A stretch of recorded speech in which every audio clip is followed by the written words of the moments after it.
Get straight to that breaking news overnight. A lethal tornado outbreak in Oklahoma, a state already reeling from that rare EF5 twister that nearly erased the city of Moore. Here is what we know at this hour. At least 5 people are dead, including a mother and her baby. 89 people injured. And that mother and child killed while driving on Interstate 40 trying to escape the storm.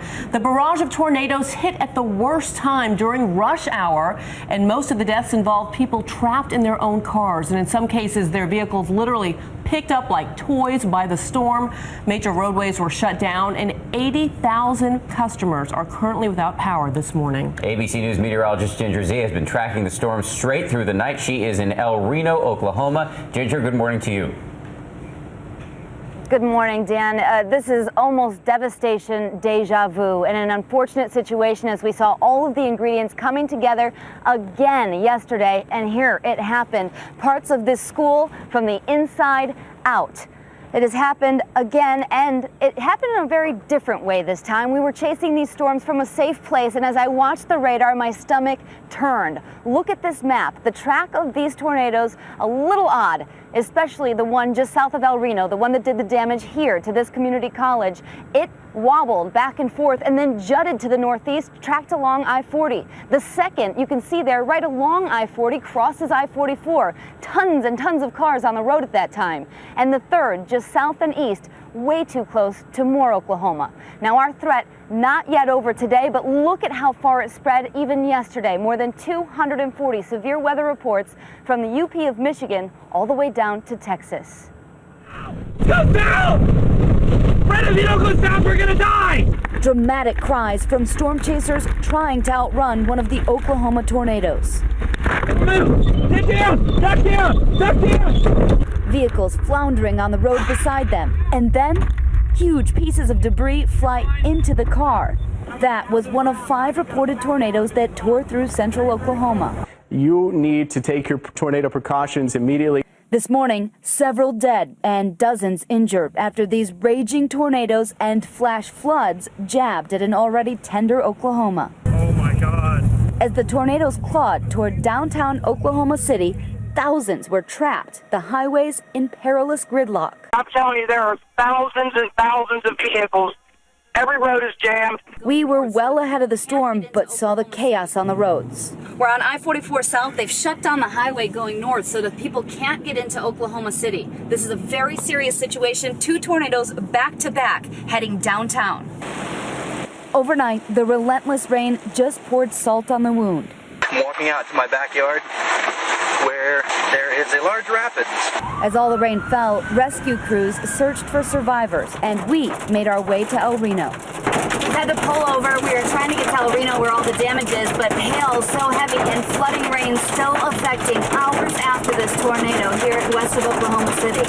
As soon as we arrived, debris everywhere. The community college crushed. We had our maintenance staff here, and then we had one class, an adult class, that was going tonight, and we were able to get all of those folks down in the basement area, it's a safe area, and everybody survived. That's great. And that wouldn't necessarily, I mean, there's a lot of damage. Oh, I think it's a total loss. I have been storm chasing for more than a decade, since college, and I've got to tell you that the last 2 weeks have been the most terrifying in my experience, and for a lot of other folks too, especially those who live here around Oklahoma City. I want to tell you that at least the threat for this city is to the southeast. It's going to be gone today, but that is not the case for the rest of the nation. You have to pay attention, be on high alert, watching your local ABC stations in the afternoon and evening for this area. Can we go ahead and look at that map? The severe weather risk today stretches from western Pennsylvania along that cold front all the way down to Texas again, right through Louisville and Little Rock as well. And remember, flooding was a huge issue with this, and it will be so today. We've had more deaths in flooding the last couple of weeks than likely from the severe storms. So look at those flood watches and warnings, more than 100 rivers already beyond flood stage. Coming up, I'll have your nation's weather, but for now, back to Dan and Bianna. Ginger, so striking to hear you say that even after all of your experience, you have been terrified by what you've been seeing. We'll have much more coming up this morning with Ginger Z, the normally fearless Ginger Z. Meanwhile, the odds of your home being hit by a tornado are 1 in 10 million. The odds of it happening twice astronomical, but sadly not impossible. This morning, the story of a family from Moore, Oklahoma, who escaped the first tornado only to be chased by another. Our coverage continues now with ABC's Alex Perez in Moore. Alex, good morning. Good morning, Dan. It has been a long, frustrating 2 weeks here in Moore, Oklahoma. There are still huge piles of debris scattered all across town from the last tornado, and this new storm has simply made matters worse. It's the 1-2 punch Central Oklahoma hoped they would escape 2 deadly tornadoes in less than 2 weeks. We have a heart attack next time, probably. With anxiety growing, authorities are fighting to keep up. We have to make a decision. Do we take this patient and leave everybody else here, or do we try to get them out of the water too? For those in Moore, Oklahoma, the terror of the devastating May 20th tornado is still fresh. A piece of somebody's roof came through the window and landed on her bed. The Chavarria family lost their home in the tornadoes nearly 2 weeks ago and took shelter in an Oklahoma City hotel. Then on Friday, they found themselves fleeing again. We hear it's Tornado Alley, but you don't expect it to be that often, that soon, and that bad. The Chavarrias and their 2 children piled into the car and headed for Norman, about 15 minutes south, with the angry twister close behind. It's really amazing to be alive right now. Being chased by the tornado, you have nowhere to go when you're in traffic. We could see it in our rearview mirrors. The family took refuge in a church bathroom, huddled together as violent winds whipped debris all around them. When it finally passed, they returned to Moore only to find their home damaged even further. I honestly don't feel safe here like I should. It's my home, but I don't feel safe here anymore. The Chavarrias were able to evade the worst of the storm, but for many others, no such luck.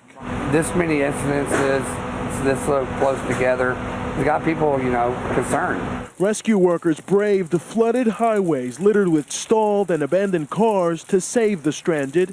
Paramedic Jim McClung waded through rushing water to carry one woman to safety from her submerged car. We have to look at her safety, at her condition, and make sure that what we're going to do is not going to injure her anymore or injure us trying to get her back to the ambulance.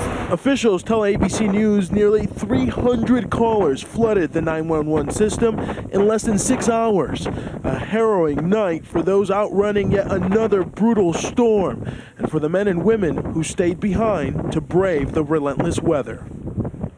And adding salt to the wounds here, this new storm has led to widespread flash flooding all across Moore. Bianna? All right, Alex, as Ginger noted, the flooding has proven to be especially deadly over the past few weeks.